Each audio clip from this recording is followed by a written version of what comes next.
What's good? It's your boy Jerome from JeromeHolderFitness.com. Now in this video, I want to talk about the benefits of strengthening your prefrontal cortex.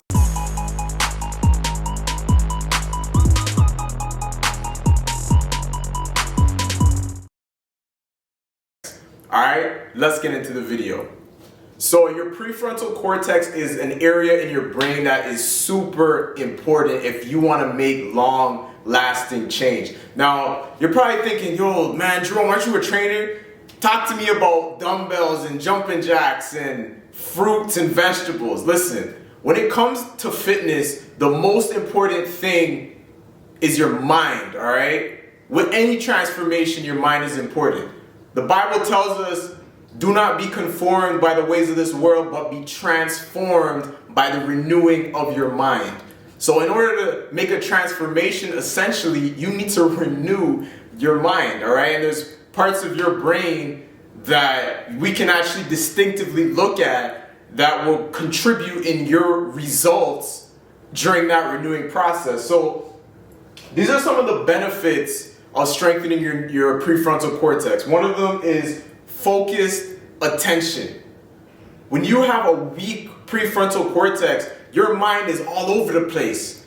You're very sporadic. You're very, not sporadic, erratic. You're very all over, right? You can't pay attention. You can't focus, all right? Your mind is just divided, which makes you unstable in all of your ways, all right? So we want to get focused attention. Another thing is you can predict consequences when you have a strong prefrontal cortex.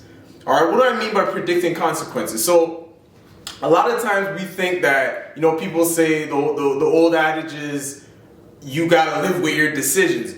Wrong. You don't live with your decisions. You live with the consequences of those decisions. That's why you don't study the decision. Don't think about the decision. Study the consequences of the decision. Because I guarantee you spend hours studying consequences, you won't take certain actions.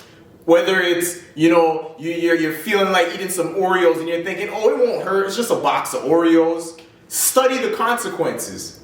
Study the consequences. What is that going to do? Fatty liver, diabetes, sugar addiction, stress, anxiety. Study the consequences of things. And if you have a prefrontal cortex that's strong, you're going to be able to actually better pause, focus, think about the consequences, and take the right actions, all right? So that's number 2, predict consequences. 3, impulse control, all right? So they all go together, impulse control, all right? How many times have you been literally so compelled, so driven to do a thing? It felt like you literally were just moving in a fog. You're like, where am I going? It was like you were at the back of a school bus and you were like, oh my gosh, where are we going? And then all of a sudden, when you gave in to whatever impulse, all of a sudden you're driving the bus and you're like, oh, okay, I'm in control again, right? But unfortunately, you gave in to that gratification and probably set yourself back with your fitness, all right? So impulse control is one of those things that you'll be able to appreciate when you have a strong prefrontal cortex, all right? The last benefit I'm going to mention, again, this list is definitely not limited to these benefits, but I'm just going to name a few for the sake of this video. But the last one is you can better plan for the future. All right, you can better plan for the future. How many people you know that they're in the same exact spot that they were 10 years ago? The same exact spot that they were 20 years ago?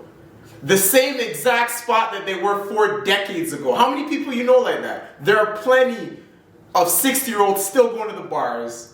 Plenty of people still addicted to drugs. Plenty of people still out there hustling, selling drugs, 50, 60 years old, doing these crazy things. I've seen it. I see it all the time.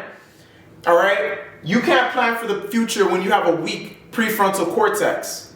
You just can't do it. Because you're just living on instinct. You're living on irrational behavior. So when you strengthen that area now, you can actually think like, okay, how do I want my life to actually look like in the future? What do I actually have to do to get there? All right, and you can start thinking more logically. All right, so that's the last benefit I'm going to mention. Now, obviously these are amazing benefits, but what are the strategies that we can actually put in place in order to strengthen this area? So number one is meditation. All right, meditation, a phenomenal way to strengthen your prefrontal cortex, because when you meditate, you're alert, but you're focusing inwards. You're focusing inside, right? You're not all over the place. You have a focused attention. Me personally, I meditate on the Word of God. You know, David said, I meditate on your words day and night. Day and night. So we need to focus on something. We need to meditate on something in order for our mind to be focused. All right? Because we got all of these things going on inside of our head, and then it leads to basically just going with instincts versus logic. Right? But when you meditate, you can put things into a structure mentally, and then logically you'll be able to take better actions. All right? Delaying gratification. So you notice there's no shortcuts. There's no shortcuts. There's no magic pill. There's no magic formula. You need to actually take action steps to strengthen this part of your brain. But you'll notice over time, when you take these action steps, it becomes easier to continue. It becomes easier to continue than it does to go backwards, right? And that's the key. When you start going, right, you want to get to a place where it's harder to stop than it is to keep going with the hard tasks, right? Because there's things that you can do that are hard to stop, that are bad for you. But I'm talking when you get to a place where the good habits are hard to stop. Even when they're tedious, they're still hard to stop because you've done them so consistently, right? So delaying gratification, that's one thing. So instead of eating the Oreos today, you say, you know what? Today I'm going to have some ground beef. I'm going to have some vegetables. I'm going to have some berries. I'm going to have some fruit. I'm going to have something healthy, all right? Instead of watching TV, I'm going to read a book. All right? Think about the things that you can do to delay gratification that's going to fuel that muscle. Another thing is, reading new books. Perfect segue. Reading new books is another way to strengthen your prefrontal cortex because you're giving yourself that knowledge. You're starting to learn. You're feeding your mind. All right? When you don't use something, you lose it.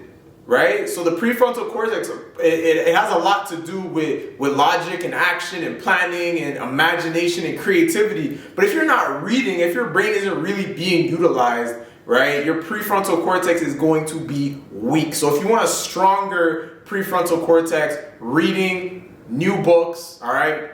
There was a time I was reading like 2 books, and there was a time I was reading like 2 books per week, and I found that I was just really sharp, I was focused. My biggest breakthroughs in life, period, came in those moments, those years where I was reading consistently, right? I still read consistently, but I'm telling you, this is crucial, all right? The last thing that you can do, obviously, is exercise. All right, when you exercise, you bring blood flow to the brain, which essentially is going to strengthen the prefrontal cortex area. But to be honest, I'm not even putting this at the front of the list. I'm putting this in an order. Meditate, delay gratification, read new books, exercise. I'm placing it in that order right there. All of them are important, but I'm putting it in an order. All right, because when you meditate, you focus your attention, which allows you to delay gratification. All right, which makes you more motivated to, instead of do things like watch TV, to read. And then essentially when you exercise, it leads to maximizing everything that you've been doing on a day-to-day in terms of your habits, all right? Now, if you like this video, please drop a like, leave a comment below, and subscribe so we can spread the message of good health and fitness, all right? Peace.